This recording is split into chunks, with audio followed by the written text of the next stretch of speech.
Hello, Steeler Nation, and welcome to your Steeler Nation podcast, part of the DK Pittsburgh Sports Podcast Network and sponsored by Total Sports Enterprises.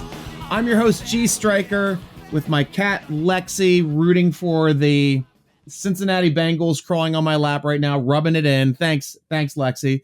But finally, I'm up late. I'm in my PJs to finally congratulate TJ Watt on an official AP Defensive Player of the Year award, racking up the hardware today, winning his second straight Deacon Jones Award as well, second year in a row for most sacks in the NFL, but that big one being the Defensive Player of the Year, which he took away almost in its entirety. There were 50 total votes. He had 42 of them. Cowboys rookie linebacker Micah Parsons finished second with 5 votes, and Aaron Darnold had 3 votes. Really cool to watch TJ Watt accept the award from 3-time Defensive Player of the Year award winner, his brother JJ Watt, saying being on stage, hugging his brother, it really calmed his nerves because he's not a big public speaker. But he said that's the essence of their relationship. They understand the amount of hard work each other puts in to try to be the best in the NFL. And that is the Watt family now has 4 Defensive Player of the Year awards. That's amazing. Absolutely amazing. Already amazing that JJ had 3. Of course, Darnold has 3 as well. TJ Watt should have had 2 already before this year, in my opinion. Definitely put up the numbers last year, but barely lost out to Aaron Darnold. But, you know, he had led the league in sacks both years, had way more sacks this year, obviously tying Strahan in his record this season, had less tackles for losses, though. He had 21 tackles for losses this season, still led the league with 21 TFLs. Last year led the league as well with 23 TFLs. And I thought that was really going to put him over the top last year as well. But still, the hardware could not come soon enough for TJ Watt. All of Steeler Nation can rejoice after holding its breath last year, expecting TJ Watt to win it. Even the Steelers put out a tweet listening to my podcasts telling TJ should have been 3-time Defensive Player of the Year award winner. And I agree completely, though he was 3rd in voting 2 years ago when it was won by that Robinson, I think the corner out of New England. And then, of course, finishing behind Darnold that year as well, but being second place in the voting last year, finally winning it this year.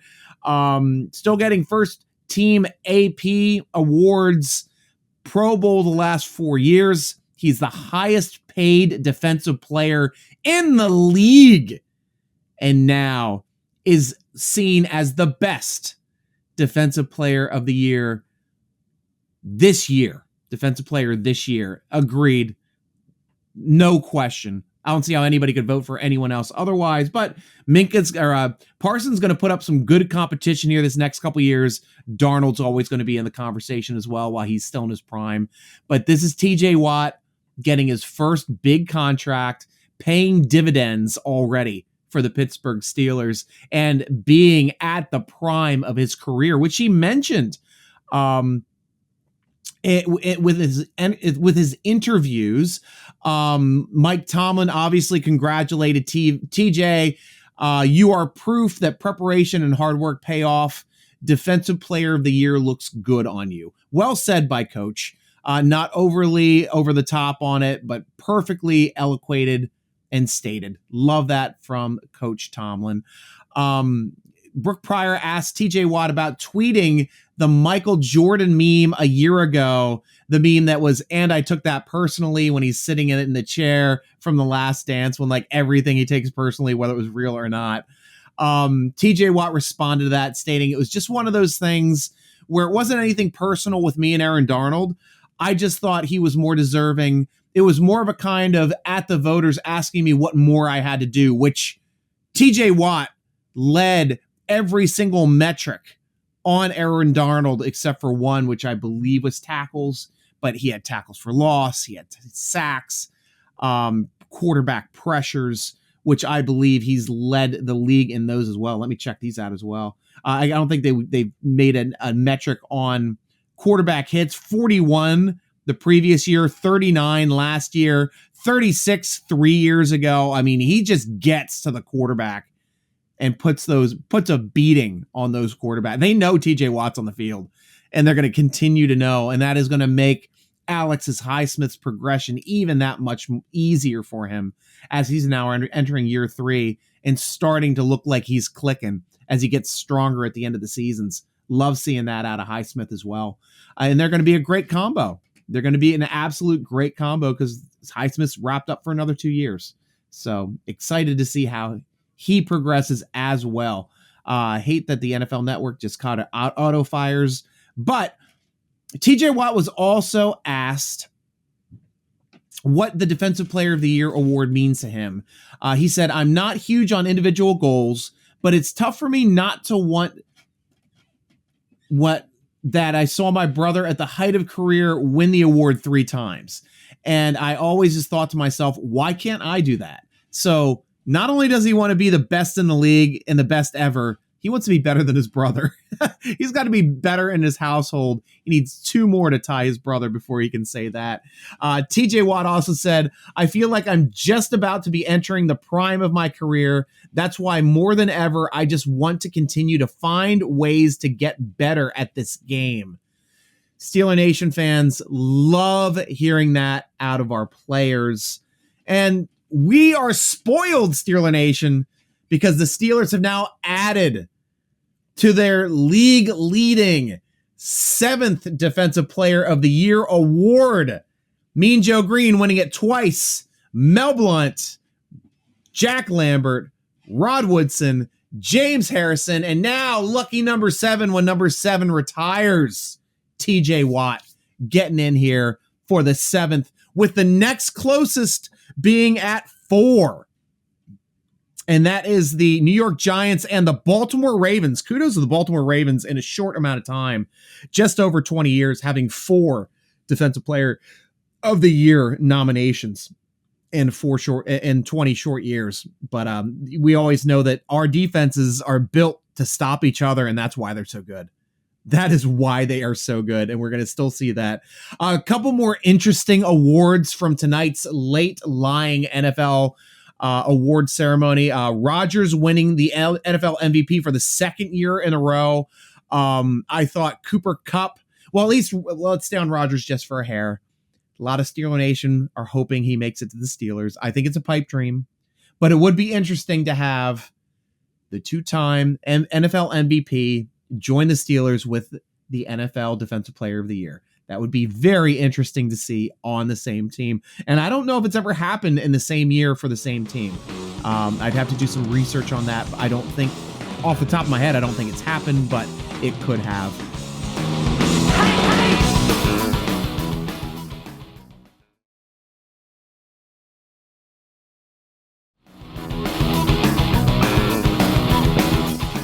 The rest of the NFL awards, and some of these that I found really interesting.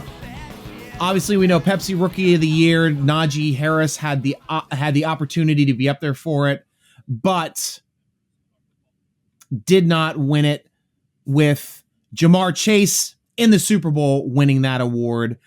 Justin Tucker's record-breaking 66-yard field goal won the best moment of the year from Bridgestone. And the AP Offensive Rookie of the Year, which we talked about, was Jamar Chase. Offensive Player of the Year ended up being Cooper Kupp, which I like that they actually gave it to a wide receiver this season. Spoke to a lot of his great season, nearly had 2,000 yards receiving. It's going to break soon.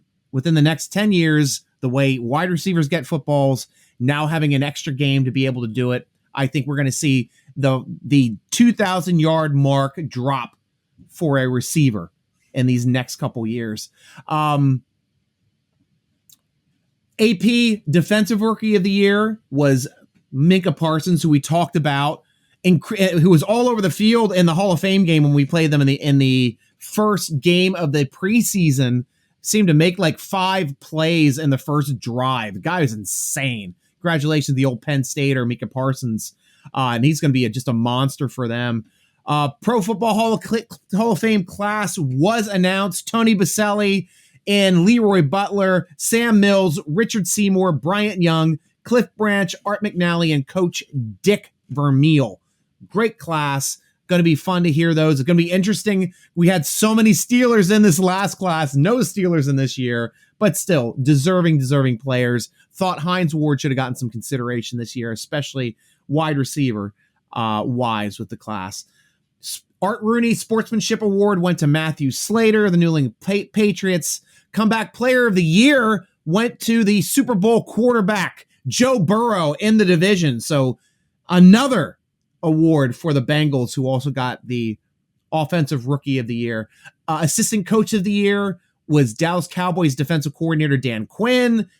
Thanks to Parsons for helping his job be that much easier this season. Salute to service to Broncos fullback tight end Andrew Beck. Unstoppable Performance of the Year to Joe Burrow again. TJ Watt, of course, and Deacon Jones for the sacks, which we talked about earlier in the show. FedEx Air and Ground players were Tom Brady and Jonathan Taylor. Bud Light Selly of the Year, Christian Wilkins for the Worm. I don't know what that means. It means something. And the Coach of the Year, Tennessee Titans coach Mike Vrabel, drafted by the Steelers. Congratulations on your defensive player, or your AP Coach of the Year. That's a big, big feather in your cap. Cooper Kupp also won Fantasy Player of the Year. Not super big or super out of the question, but big numbers for a wide receiver this season. Atlanta Falcons won Fan of the Year, and that doesn't even make any sense. And the Walter Payton Man of the Year, which is the one I stayed up late to see who was going to win that one. I thought Cam Hayward had a really good shot of winning it this year. Ends up going to Los Angeles Rams offensive tackle Andrew Whitworth. All 32 of them deserving. Congratulations to the NFL for making such an incredible award for each and every team having a chance to win it each year, for making their communities better. And that's what we need in our communities. So kudos to the NFL, because that to me is one of the biggest awards you can possibly get. Moving on, guys, it is now time of the show where we ask questions from Steeler Nation. Go on over to SteelerNation.com, sign up for the free forum. We ask questions each Tuesday, asking our forum members to ask any questions that they have. First questions come from /Steele. If I had to pinpoint one trait that you have that would benefit you as a GM, what would it be? What would I want for in a GM? And I'd have to say, personally, talent evaluation, I think, is high. I think you need experience in the scouting department. I think you need experience in the management department for director of pro personnel or assistant GM. Also helps that you are have a very small ego. Works very well with others, because that's the way the Rooneys do this work. It is a committee that comes to consensus in the draft process, and they all help each other out in filling out and creating these big boards. So on draft day, when it comes down to the finals, it's really quick when they have to finally get somebody to sprint to the podium because they've already made their decision. They have it down on paper. They know who they're drafting when it comes around. So it will be interesting to see who the next GM will be in this spot. But let's check it out. Coming up soon. What do I think the Steelers need to do to get a playoff win? Number one, score more than the other team. We haven't even been close here the last 3 playoffs. But I think the biggest thing and the biggest common denominator is the Steelers have to improve their offensive line. Their offensive line is crap. It needs to get bigger. It needs to get tougher. And the rookies need to start playing like vets. I think Green will be better this upcoming season. Not sure if Green's going to be a center. If he is, he's going to be a bigger center. He already has the technique. He has the speed. He's going to be better. He is. And so I'm looking to him to improve. If I had to choose between drafting a quarterback and bringing in a free agent, which way would I lean? This season, I'm leaning toward the free agent, to tell you the truth.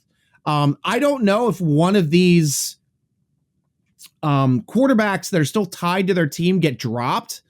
We may see that in Hopkins when they were trying to get 3 first-rounders out of him. Might get nothing for him. They might have to cut Hopkins in Houston, since he didn't even play a down this year for them. Now Kyler Murray scrubs his social media of the Arizona Cardinals. Pittsburgh West, a mobile quarterback in a Matt Canada system, that would be a good one to fit. A young quarterback like Kyler Murray, I would not be upset at that. I know a lot of Steeler Nation want to see either Aaron Rodgers or Russell Wilson.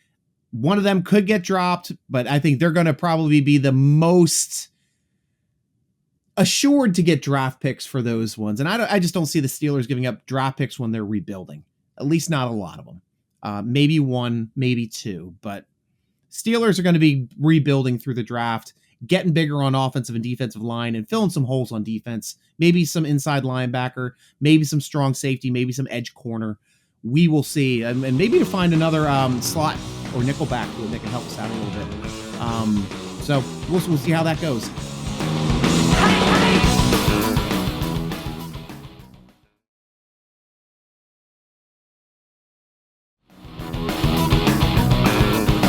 If somebody drops in the draft, I won't be against it. I know Pickett would be an option if he drops. I'm not sold on Corral personally, but we'll have to see. We'll have to see how it falls out. And the other guy, the mobile guy, I just don't see him as a first rounder. Maybe a second rounder, but the Steelers are high on him. Who knows? Drink Iron City asked his questions too. Hey, Striker, always thank you. You are very welcome, DIC. How could Louis Riddick improve on Colbert's tenure here? I know I interviewed Louis Riddick. Go to SteelerNation.com and check out that old interview where I had at the beginning of the season. We talked extensively about the Steelers quarterback prospects with Rudolph and Haskins. He's a big Haskins guy, thinks Rudolph's a backup. But we also talked about the makeup of the team.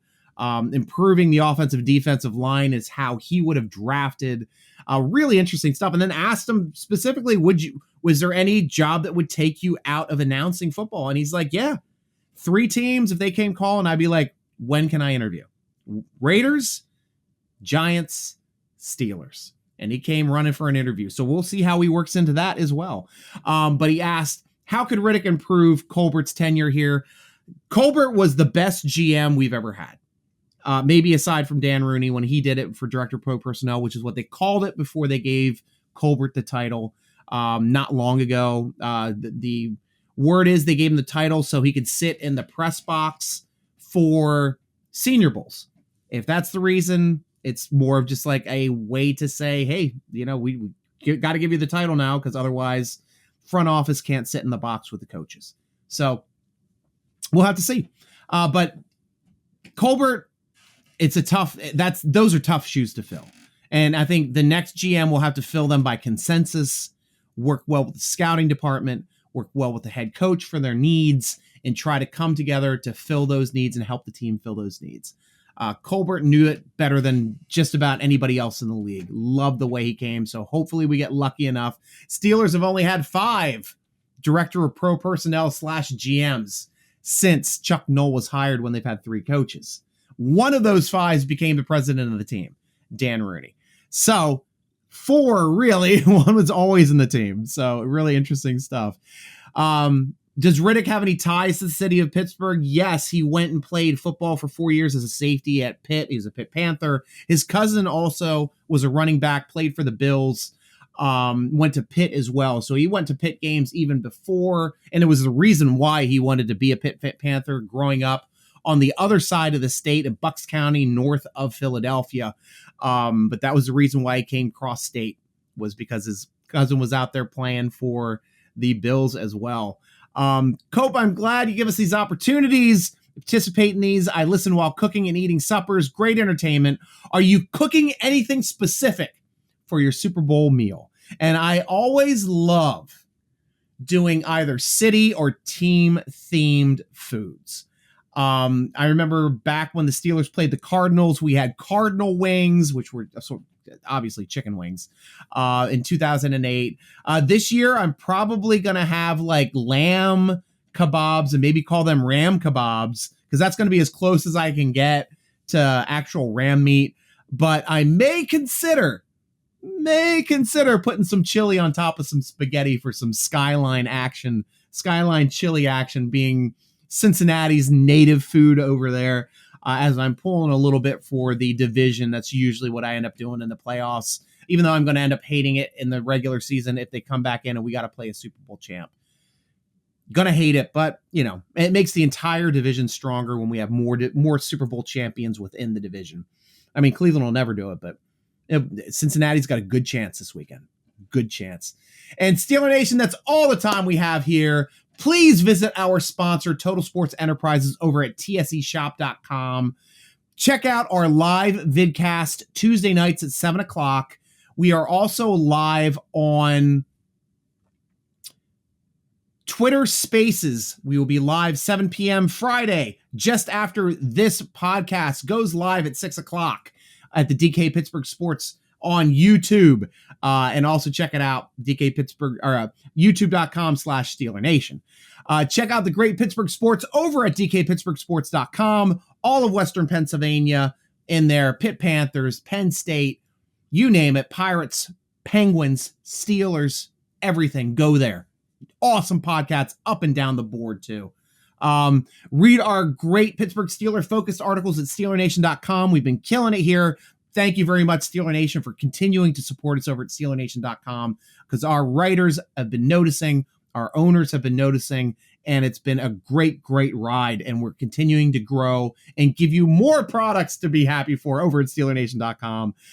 Make sure to follow Steeler Nation on Twitter at SteelerNation.com, Instagram at SteelerNation.com, Twitter at Steeler Nation. Follow the podcast at _SN Podcast on Instagram at Steeler Nation Podcast, or follow me, Steeler Nation Striker, on Instagram, on Twitter at SN Striker. Thank you for joining us for SteelerNation.com podcast, sponsored by Total Sports Enterprises, part of the DK Pittsburgh Sports great podcast network. I'm your host, G Striker, rooting along with you as always. Go Steelers!